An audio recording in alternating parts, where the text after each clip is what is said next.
try something a little different to start today, a sort of mental experiment with me, if you will. Okay, I'm intrigued. Right. So wherever you are right now, maybe you're commuting, at the gym, washing dishes, I want you to just mentally hit mute on the world. Total silence. Total silence. And if you can do it safely, close your eyes for just a second. Imagine you're standing in the middle of this vast, white, quiet space.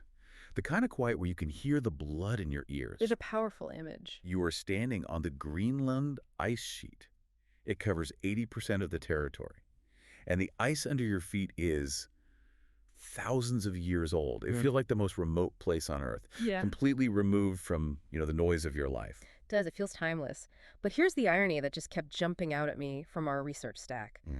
Right there, under your feet, beneath all that silent, ancient ice, lies the fuel for the loudest, most frantic global race of our century. And that contrast is exactly the tension we are unpacking today.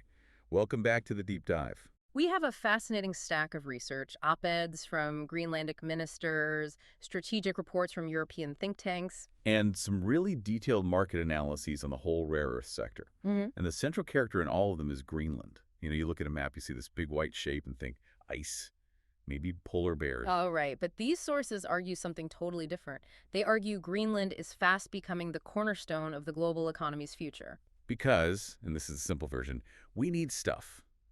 We need a massive amount of stuff. A huge amount. For electric vehicles, wind turbines, AI data centers.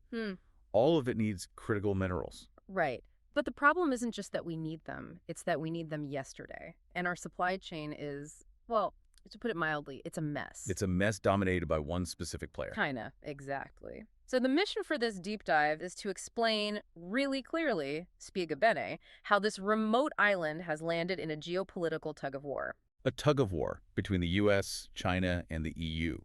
And, maybe more importantly, why the battery in the device you're listening on right now might eventually depend on what happens in Nuuk. Let's get into it. So let's start with the prize. What exactly is buried under all that ice that has everyone scrambling? I mean, rocks are rocks, right? Well, not these rocks. To understand the prize, you first have to zoom out. The International Energy Agency, they've coined a term for our era. They call it the age of electricity. Which sounds a little dramatic, doesn't it? Like a bad sci-fi movie title. It does, but the numbers are actually staggering. Electricity use is growing twice as fast as overall energy demand. Twice as fast, okay. And by 2035, it's expected to grow 6 times as fast. 6 times. That's exponential. It is. I mean, think about it. It's not just lights anymore. We're electrifying transport, heating, industry. And to generate and store all of that, you need critical raw materials. CRMs. Okay, critical raw materials. That's one of those buzzwords you hear a lot. What actually makes a material critical? It's basically 2 things. First, it's economically essential. Without it, your industry grinds to a halt. Right. Second, the supply is at risk. And this is where Greenland seems to have, it's like it won the geological lottery. How so? The Geological Survey of Denmark and Greenland reports that the island holds, get this, 25 of the 34 critical raw materials on the EU's priority list. 25 out of 34. Oh. Wow, that's like having almost the entire periodic table in your backyard. It is, and we're not talking about small pockets of ore, we're talking about world-class deposits. For example, there's a site called Kavane Field. The estimates suggest it holds 673 million tons of ore. And there's another one, Greenland. Yes, Greenland, which has something like 4.3 billion tons. 4.3 billion tons, that number. It's so big it just becomes abstract math. It's hard to wrap your head around. But let's get specific, because volume isn't everything. It's the type. These sites are rich in rare earth elements, or REs. Right, which aren't actually that rare, I've heard. Exactly. The name is a bit of a misnomer. But finding them in concentrations high enough to mine, that is rare. We're talking about elements with names like neodymium, praseodymium, and dysprosium. Okay, pause there. I feel like we're in a chemistry final I didn't study for. Why should you, listening at home, care about dysprosium? Fair question. Let's break it down. Dysprosium is a heavy, rare earth element. It has this unique property. It's incredibly resistant to demagnetization at high temperatures. Okay. Give me an analogy. Think of it like a cooling system for a marathon runner. If you want an electric motor in a Tesla, in a wind turbine, to run very fast and hot, the magnets inside would normally just fail. They'd lose their magnetism. Exactly. They'd basically melt. With dysprosium, it keeps performing under extreme heat. So if you want high-performance EVs, if you want the green transition, you need these specific rocks. So it's the secret ingredient. And right now, where are we getting them? That's the scary part for Western policymakers, almost exclusively from China. The sources are clear. China processes over 90% of global rare earth elements. 90%. And they also control most of the copper, lithium, and cobalt processing. So it's a bottleneck. Yeah. A single point of failure. It's a chokehold. And this isn't just some theoretical risk anymore. There was a huge aha moment mentioned in the sources that happened just recently in April 2025. Right, I read about this. It wasn't just a threat. They actually did it, didn't they? They did. Amidst trade tensions, China suspended exports of certain rare earth elements to the U.S. It was a massive wake-up call. It proved the dependency is real. Your factories can literally stop because of a decision made in Beijing. Ultimate leverage. It is. And that's why Europe is looking north with such, well, hungry eyes. The analysis suggests that accessing Greenland's reserves could cut battery costs for Europe by 20 to 30%. But it sounds like it's less about cost and more about security. I think so. It's about not having your entire energy future held hostage. Which brings us to the chessboard. Because if Greenland has the goods, everyone suddenly wants to be their best friend. And they all have very different styles. It really is like a study in dating personalities. You have the aggressive suitor, the let's be friends partner, and the silent observer. Let's start with the United States. The sources describe the U.S. approach as, well, aggressive is the polite word. Clumsy might be another. It's certainly direct. We all remember the headlines when former President Trump suggested buying the island. Which sounded like a joke at the time. But it was a serious signal of interest treating a nation like real estate. More recently, though, in 2025, the sources mention uninvited visits by Vice President J.D. Vance and Donald Trump Jr. Uninvited? You mean they just showed up? Essentially. And Greenlandic officials were not pleased. They rebuked the visits, calling them highly aggressive. That seems counterproductive. If you want a deal, maybe don't crash the party. Exactly. It totally backfired. It made the U.S. look like they just wanted to extract and leave. So, not a great strategy. Yeah. Then you have the European Union. How are they playing it? The EU is playing the strategic partner card, all about cooperation, shared values. They opened an office in Nuuk in 2024. Then in June 2025, French President Emmanuel Macron visited. And he had a very specific message, didn't he? It felt like a direct shot at the Americans. It was. He said Greenland is not for the taking, but for partnering. A clear jab. And the EU has formally designated Greenland a strategic project. Strategic project? That sounds very bureaucratic. What does it actually mean? It means they're unlocking the checkbook. It opens up funding, political support, infrastructure investment. It's the EU saying, we will help you build your nation if you help us build our batteries. And then lurking in the background, you have China. China is the shadow player here. While the West is making speeches, China is just watching. And here's the interesting part. Greenland's minister, Nadja Nathanielsen, has said they are open to any partner, even China, if the conditions are right. That is such a crucial point. We often think of Greenland as this passive prize. But they're not. They have agency. They're playing the game too. Which leads us to the most important perspective, the Greenlandic one. Right. Because this isn't an empty ice cube, it's a home. It is. It's home to 57,000 people, 88% of whom are Inuit. They have their own language, culture, and, political ambitions. And the biggest ambition of all is independence. Correct. And this is where mining connects to politics. Greenland is autonomous, but it's still part of the Kingdom of Denmark. Denmark handles foreign affairs, defense, and, crucially, The money. the money. Denmark provides a block grant that covers about 20% of Greenland's GDP. 20%. That's huge. Yeah. That's the difference between a functioning state and, well, not. It is. It pays for schools, hospitals. Yeah. So here's the catch-22. To be fully independent, they have to replace that Danish money. The only way to generate that kind of revenue Is to mine the resources. Yeah. They're stuck. Yeah. To be free, they have to dig. Precisely. Fishing is 97% of their exports now, which is great, but it's not enough to build a sovereign nation from scratch. And the politics in Greenland seem to be shifting that way.